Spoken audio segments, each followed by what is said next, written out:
This is a video on the engine that sits under so much of the hypnotic work I do, from conversational hypnosis to interactive trance flow facilitations.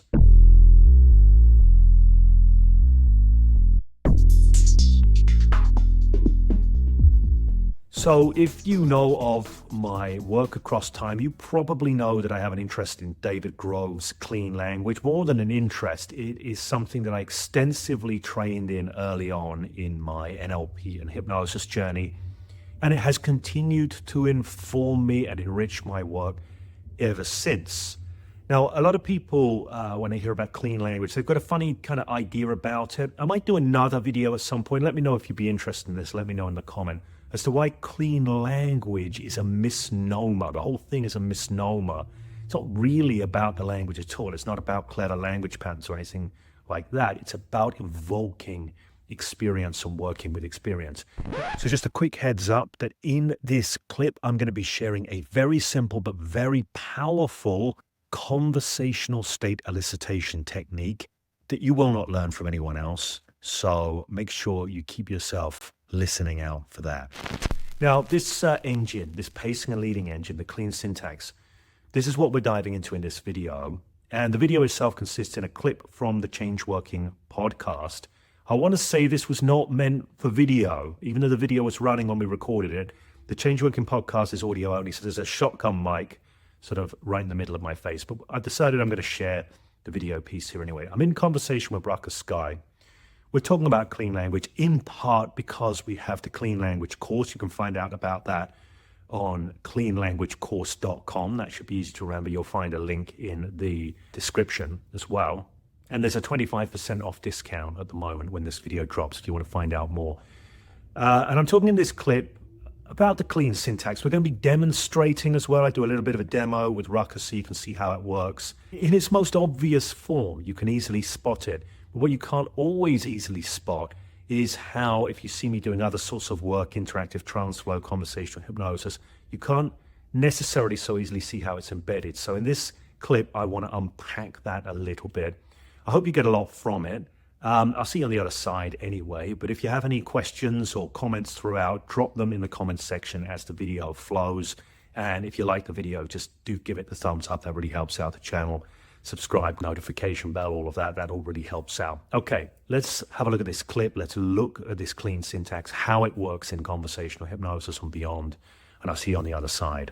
I heard you say that clean language is, if you had to pick one thing that made the biggest difference in your client work, it was clean language. Yeah. So when you started learning it, incorporating it, what changed in your work, and what's one thing that surprised you that you weren't expecting? What the main thing that changed, and this is the thing that sometimes I forget myself. I forgot this myself until just before I did my presentation back last month at the UK Hypnosis Conference. The sensibilities underneath of clean language, that feedback loop, that pacing and leading feedback loop that is implicit within what's called the clean syntax. Even if you lose the syntax, once you understand what it's doing and what it's for, and you understand its driving of the feedback loop, that for me was absolutely huge. And it is still the primary underpinning of all the change work and all hypnosis that I do, and much of my everyday communication. Wow.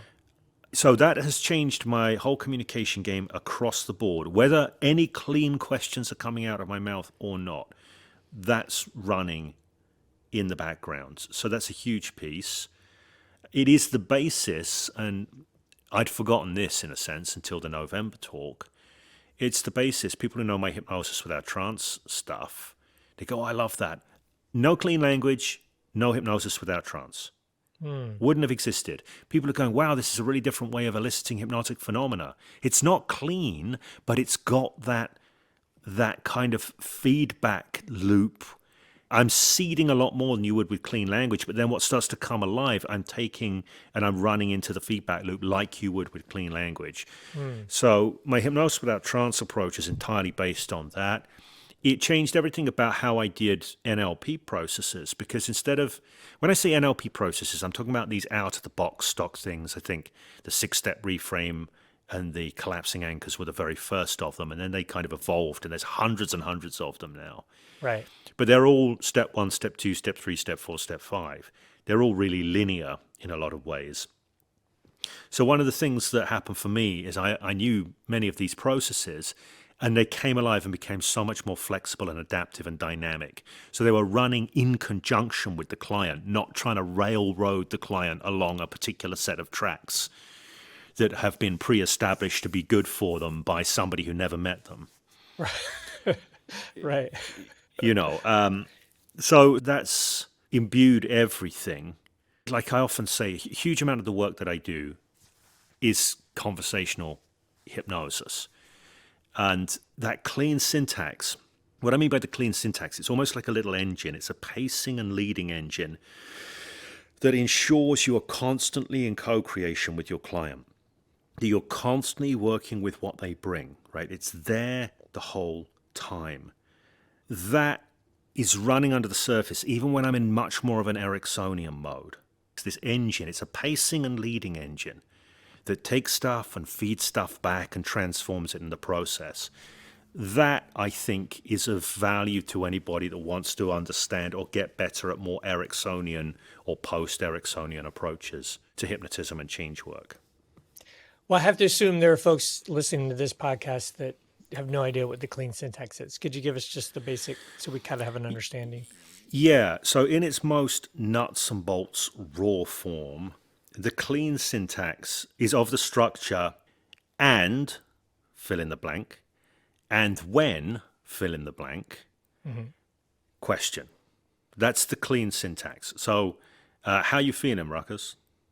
Healthy. Healthy. And when healthy, like this. What kind of healthy? Mentally clear. Mentally clear. And healthy and mentally clear. And when healthy and mentally clear, is there anything else about healthy? About healthy. There's an energy to it. Right. And an energy to it. So that's how it works, right? I was doing it full there, but you don't always do the full syntax. You'll sometimes sort of strip it down. That caught you by surprise because you thought I was going to ask about mentally clear, didn't you? Yeah, I was already deciding what my answer was, and you went to healthy, and I knew you could tell. Right. So that's an example of the choice, right? Because I've now got healthy and mentally clear. Now you can think at that point as a facilitator, oh, yeah, we've moved on from healthy to mentally clear. But it's like, let's just take a little more time here to enrich healthy. We haven't lost mentally clear. We can come back to that. We can develop that. But it's just like, so we've got I asked you what kind of healthy, you said mentally clear. And is there anything else about healthy is where I went next. But what I wanted to show there was actually the clean syntax. So it's and when, and then directing question or whatever. Right. Now, it might be that you change that to and as, right? Or it might be and when, right? So like you say mentally clear, I might say and mentally clear. And mentally clear. Right? See, if I feed back like that, I've just led, haven't I? In a process sense, because mentally clear is 2 words. I could ask about clear. I could ask about mentally clear. I could ask about mentally. Right? Or I can go and mentally clear. And mentally clear. And what kind of mentally is this when you're mentally clear? Right? So that's not strictly the syntax, but the point of the syntax is to create a framework in which you can improvise and be a bit more organic and a bit more hypnotic. But from a hypnosis perspective, that little engine, that clean syntax bit, learning to improvise around that gives you so much impact and so much ability to work hypnotically with anything that the client brings through. Yeah, I can't. It's hard to even explain the difference of, like, I was feeling good, and then now, just because you asked those couple of questions, I can it's a different experience. It's not just an understanding. Like it literally feels different now than it did 2 minutes Right, ago, you know? right. That is the thing about clean language. It is the invitation into an experience. Yeah. So if I said, explain mentally clear to me, Yeah. right? That would, or if I said, what do you mean by mentally clear? Right? And my everything, my tonality, my choice of words pushes you in an intellectualizing direction. Right. So I don't want you to be in an intellectualizing direction. I want you to be in the full body experience of it. If there's mentally clear, I want you to be in the experience of mentally clear. And it literally pulled me. I started to experience it more. So people who are into NLP and they like talk about conversational state elicitation, the thing about clean language is it seriously ups your game with conversational state elicitation. Right? It really significantly does. It's so much more effective than the classic.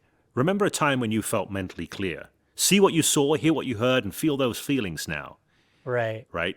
That maybe it's okay as a beginner's idea, but that doesn't cut the mustard for really evoking experience. Yeah. You know. So I don't tend to do that. Even if I go off topic, I might go mentally clear. Right? And I might say, if you are feeling mentally clear like this right now, you'd know it, wouldn't you? You know, that's not strictly clean language, but I would never have developed that evocation pattern, which I use regularly, without clean language. So this really ups your conversational game. That's what I'm saying. Okay, so I hope you got some value from that. I hope that made sense to you. If you want to find out more, you can do so by Googling up cleanlanguagecourse.com or clicking in the link that is down in the About section. Maybe I'll drop it in the comments as well. If you have any questions about any of this, about clean language, about conversational hypnosis, about moving minds with your words, with your communication, please do drop them in the comments section below. I'd love to help you out with that. If you're new to the channel, you haven't subscribed yet, please do subscribe, hit that notifications bell. And if you've got any kind of value from this video, you can tip me with a like. Okay, that's all we need to say, except that I look forward to when we next connect.